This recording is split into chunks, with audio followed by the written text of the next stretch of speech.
Hey, this is Tim Brown again, and this is the third video for the coding portion of the Web Design for Beginner tutorial series. And today I'm going to be talking through three pretty important things in regards to making your first web page. And the first one is how to properly link out to a separate style sheet.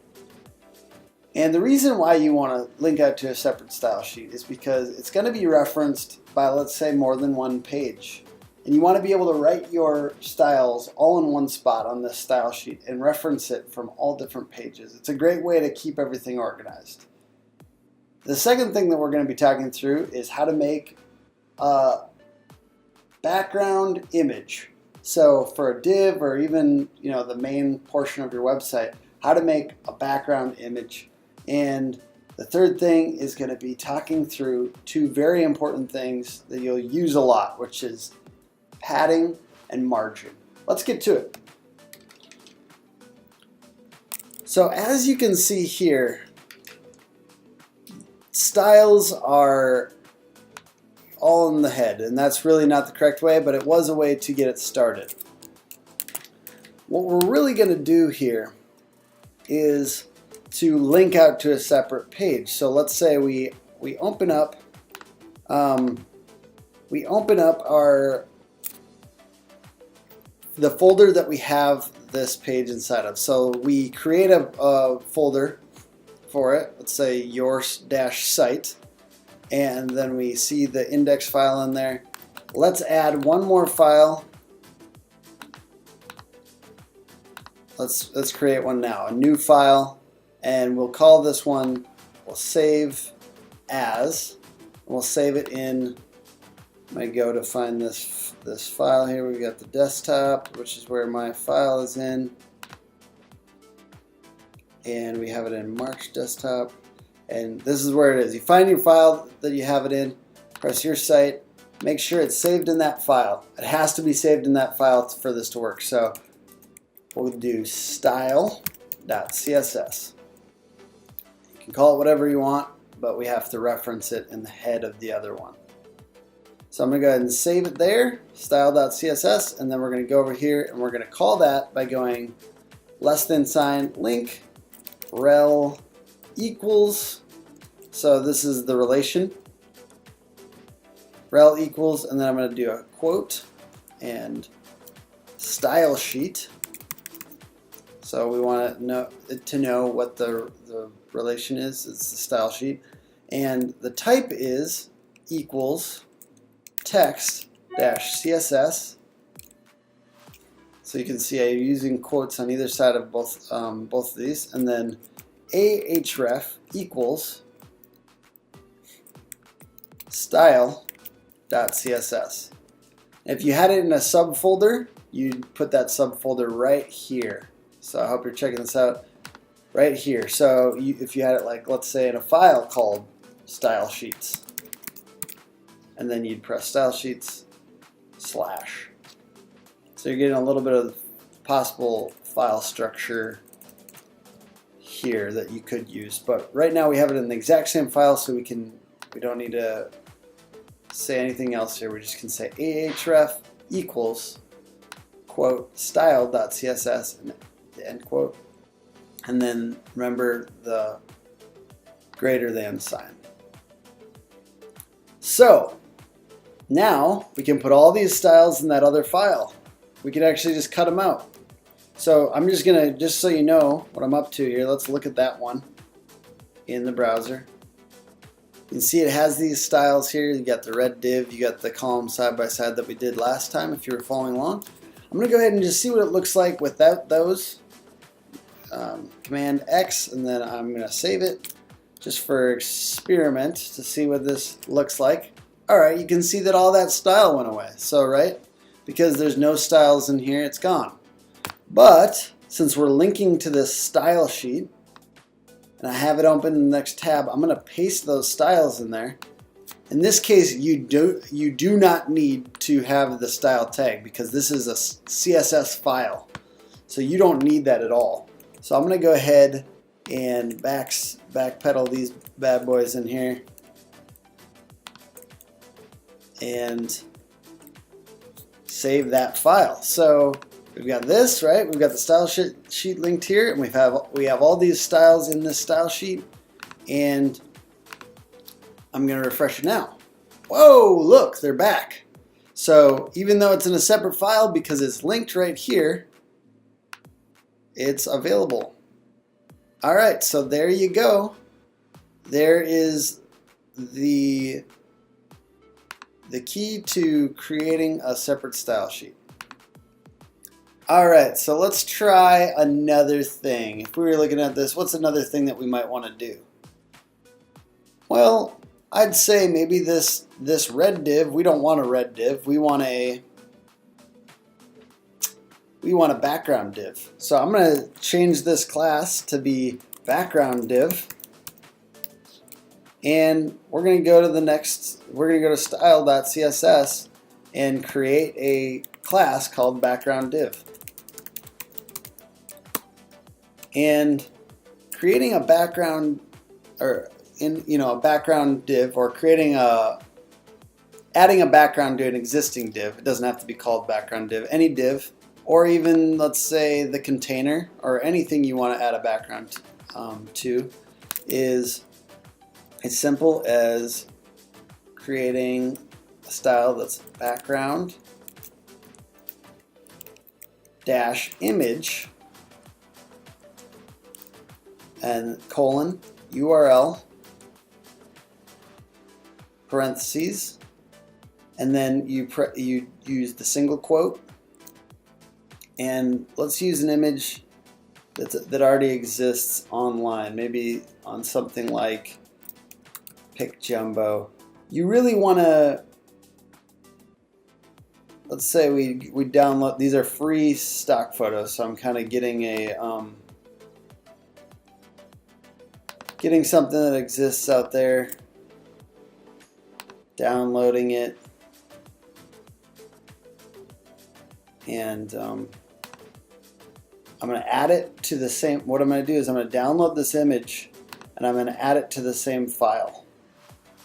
So if we got your site here, you'd likely put it in another folder to keep your images organized. So I'm going to create a new folder, and I'm going to call it IMG for images. So let's take that from the downloads that we just downloaded it, right?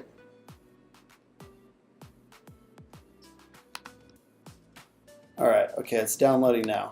A little slow internet, but that's okay. So as it downloads, let me just talk you through this. So you've got the image folder here, and it's in the same file as your index and your style, right? And once we get it in there. So I downloaded it. We got it right here. I'm going to pull it and I'm going to put it in that file, image. So now we've got it in there. All right, so we've got our background image URL and image / DJ in the mix picjumbo.com.jpg, and I'm saving the style sheet and refreshing the page, and we've got, this is the background. It's essentially black at the moment. Might as well give you this. This is as good a time as any. Is you can right click on most browsers, and in this case, we're using Chrome. So I'm going to right click on here. You can press inspect at any time and look at the code. So if there's something not working right, some of your CSS, look in here, right click and press inspect. And I'm going to put the toolbar over here. I'm going to make it so I can see my styles, and I can literally edit code in here. I do have to copy and paste it back to my files actually, but it's not a bad way to kind of see what you're doing. So in this case, I'm going to do an example of that. So I've got a background div. I can see my background image is pulling in right here. I'm going to make the text white so I can see it. Color white, right? And this is where I'm going to talk to you about padding and margin. So I want there to be space so you can see that photo, right? I'm going to make space by adding padding. And I want you to see essentially what it is when you have padding. So I'm going to show you a padding and margin image because I think it's easier to notice.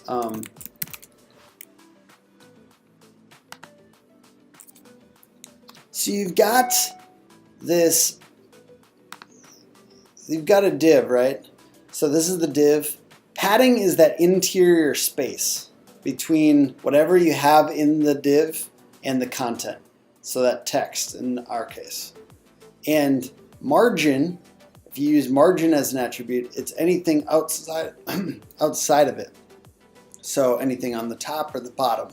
So you're giving it space either outside with margin or inside with padding.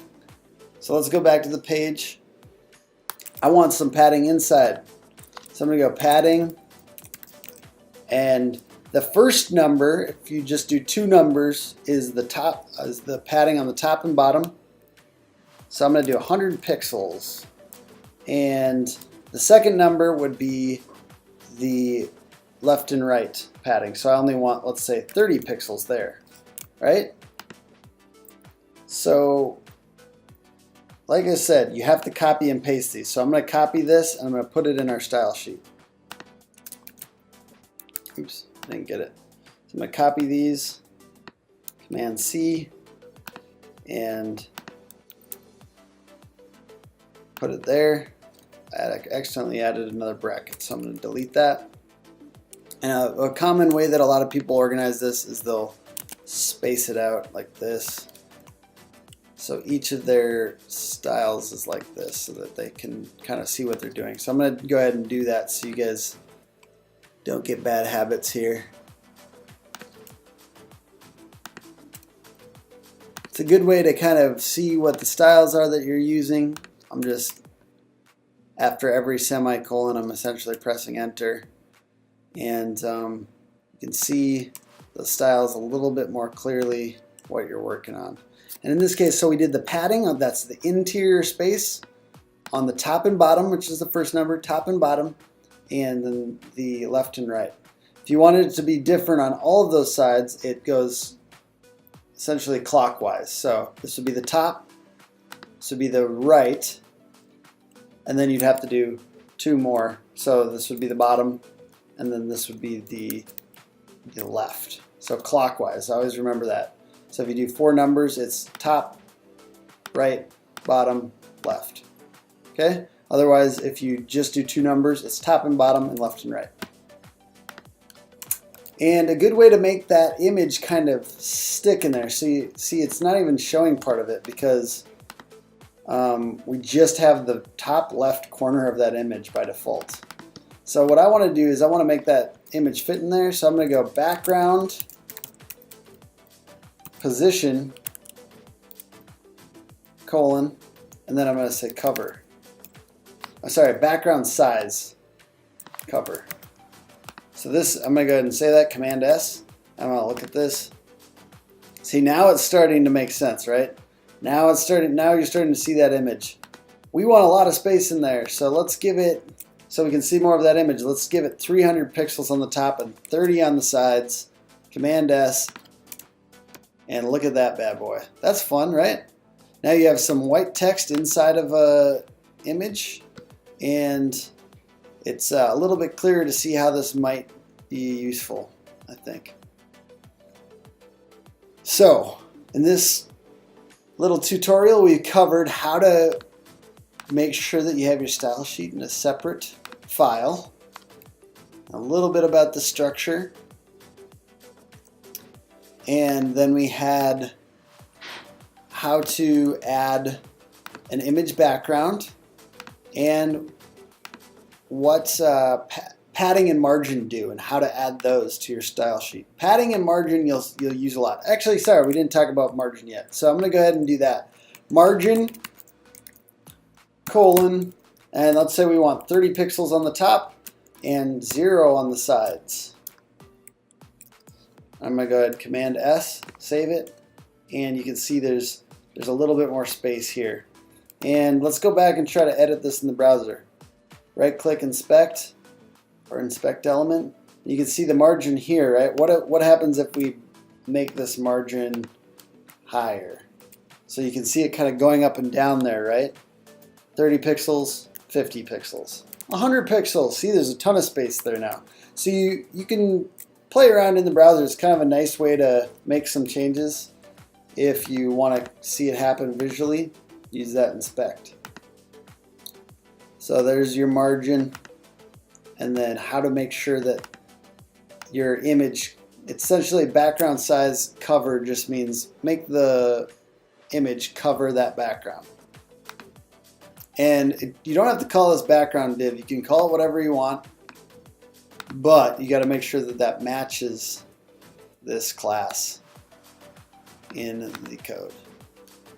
So that's a lot to cover in one tutorial, but I hope you followed along. I hope you're playing around in Inspect Element, and I hope that you are not getting intimidated, because this is fun.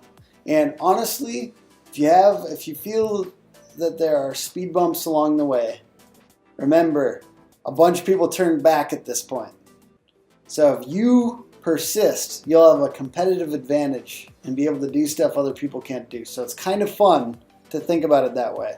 Every time you persist when it's just a little bit difficult and you try new things, you're essentially getting an advantage and the ability to do things that other people can't. You are now an internet wizard if you keep on down this path. And I hope that you enjoyed it. I hope you have a good time, and I'll see you next time.